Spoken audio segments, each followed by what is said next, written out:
Yeah.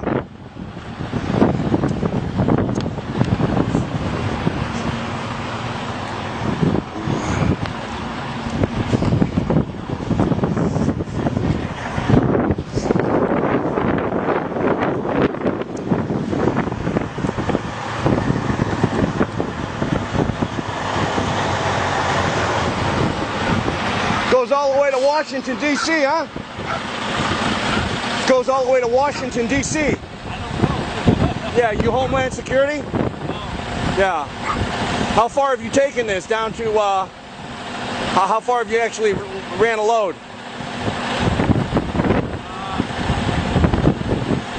I'm out of here. 100 miles? Up to Maine? Close to Maine. No shit. How many miles do you think that is?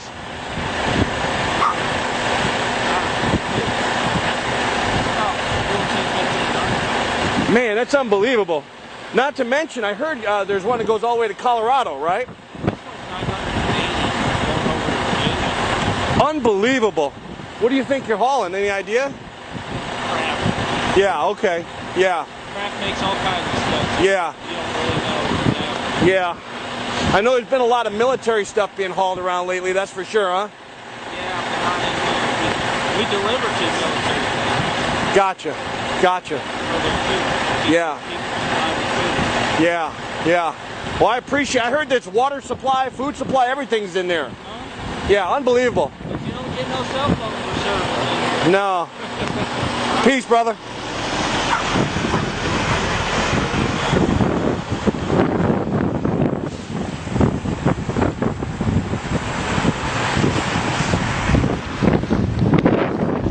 I mean, basically, you got an underground roadway system here that runs all the way to Maine, to Washington, D.C., to Colorado. It's fully stocked. It runs completely underground.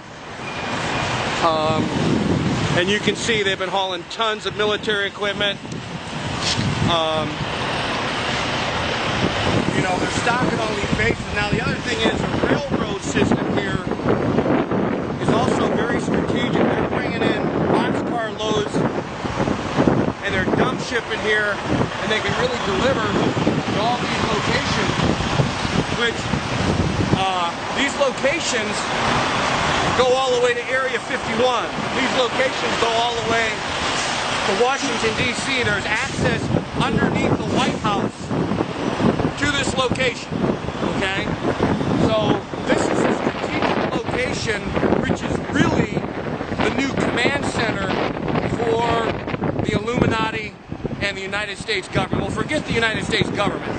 This is a headquarters for the Illuminati. This is where they'll ship most of their supplies. When they go underground, they can stay underground for quite some time.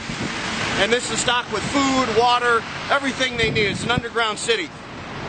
So this is the north entrance, and we're going to go see if we can do some more digging.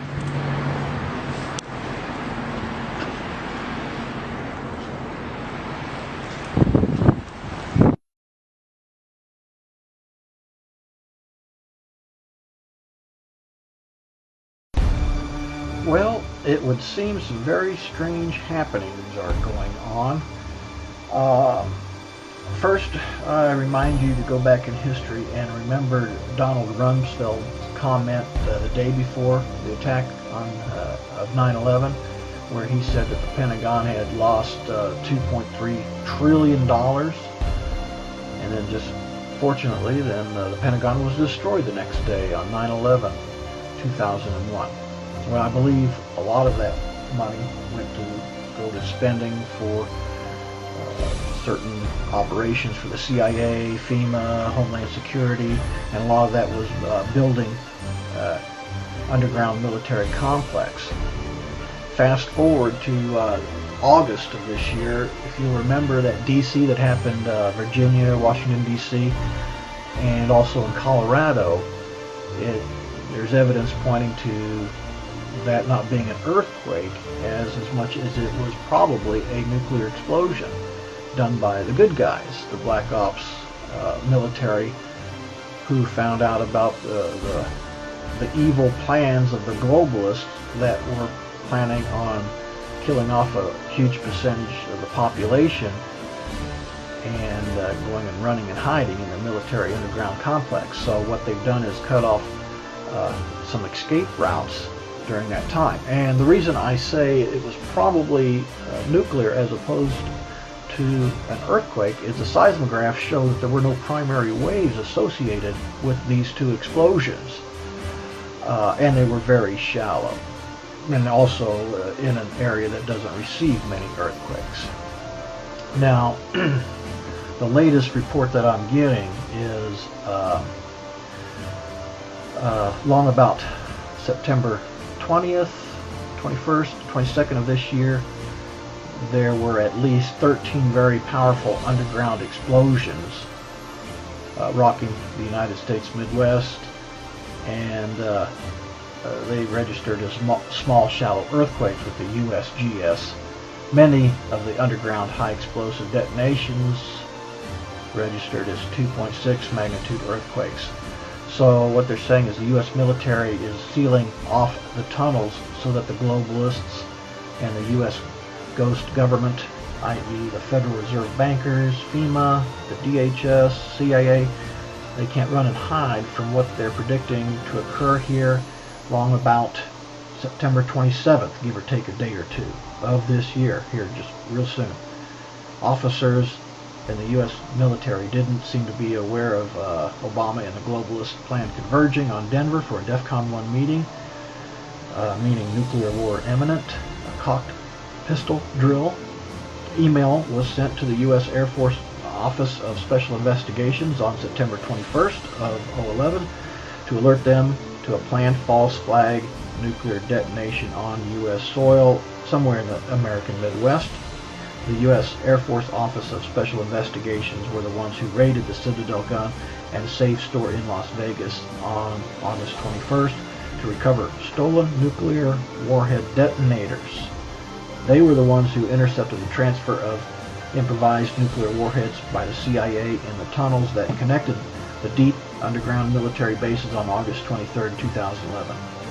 The impoverished nuclear bombs, the W-54 style warheads, they were being transferred via those tunnels to Washington, D.C. and New York City when they detonated during a firefight between U.S. military personnel and the criminal CIA, DHS, FEMA operatives. It would appear that the U.S. military had a deadline to meet and has already damaged, destroyed, or sealed at least 13 underground tunnels or bases, and perhaps their incentive was the fact that Obama, his shadow government, and the globalists had made plans to save their own hides while leaving the rest of us to fend for ourselves. Perhaps they investigated and confirmed that another false flag nuclear detonation was imminent and acted accordingly to prevent it. The following video details the contents of a Department of Defense document entitled Internment and Resettlement Operations, also known as FM 3-39.40. The document is 325 pages long and it is signed by Joyce E. Morrow, Administrative Assistant to the Secretary of the Army. It was created in 2010, however, has just been recently leaked to the public via the internet and can now be downloaded from multiple sources. In the description below, you'll find a download link for the document. I strongly encourage you to download it yourself and to verify everything that's being said here.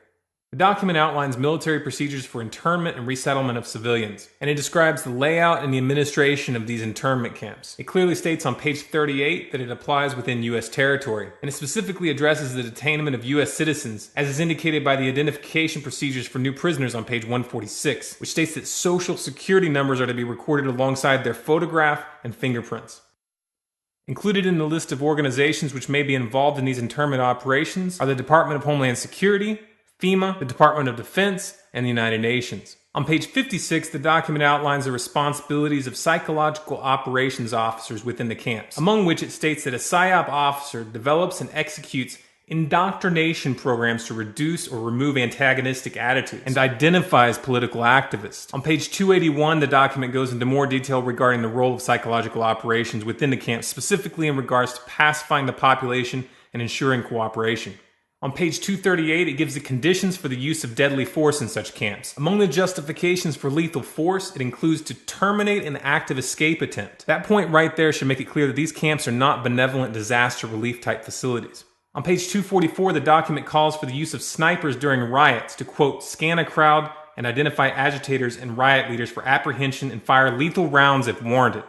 On page 260, it shows the basic layout for a facility focusing on detainment. It is depicted with interrogation areas, tribunal areas, and mortuaries. Each detainment facility is designed to hold 4,000 prisoners, and they are depicted with multiple levels of barbed wire separating compartments within the facilities, with a double barbed wire fence enclosing them, and watched over by 24 guard towers. On page 261, the document depicts the layout for what they call civilian resettlement facilities, which are designed to house 8,000 people. Though it uses the word resettlement, the plans show multiple levels of barbed wire dividing the sections of the facility, with double barbed wire fencing on the outside, as well as 16 guard towers. On page 262, the layout for facilities designed for what they call non-compliant prisoners is shown. These camps are designed to hold up to 300 prisoners, they have 3 interrogation centers, and are guarded by 13 guard towers. Now, if there's any question whether these plans are active or just theoretical, this should be settled by the fact that the U.S. Army has been running ads for job positions in these camps since 2009, and apparently, they're still hiring. Once again, if you look in the description, you'll find all the links you need to verify this information. It's important to note here that this document was created in 2010, which was under the Obama administration, and it predates the NDAA of 2012, which authorized military detainment of U.S. citizens. This clearly shows a long-term agenda at work. If you believe that this is important information for people to know about, then please share this video with as many people as you can. Share it on Facebook and on Twitter. Send it in emails to friends and family. Especially send it to anyone you know within the police and military. A smart strategy would be to download the PDF yourself and email it to people as an attachment with a link to this video so that they know how to navigate the document. If you want more content like this, be sure to subscribe to this channel, Storm Clouds Gathering on YouTube. For bonus content, follow us on Facebook, facebook.com/Storm Clouds Gathering, on Twitter at Collapse Updates, and our website, stormcloudsgathering.com.